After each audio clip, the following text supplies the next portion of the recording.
নমস্কার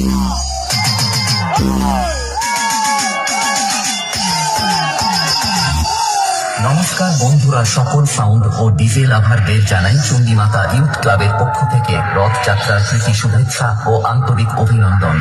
এবং আপনাদের সামনে বর্মন মিউজিক প্রেজেন্ট করছে এক দমদার ভাইব্রেশন ব্যাস।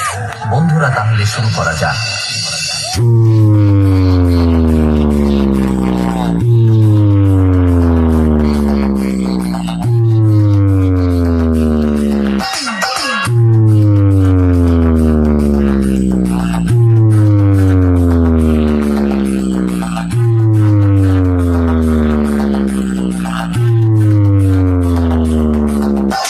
চণ্ডীমাতা ইউথ ক্লাব প্রেজেন্ট মন্দার সাইসে।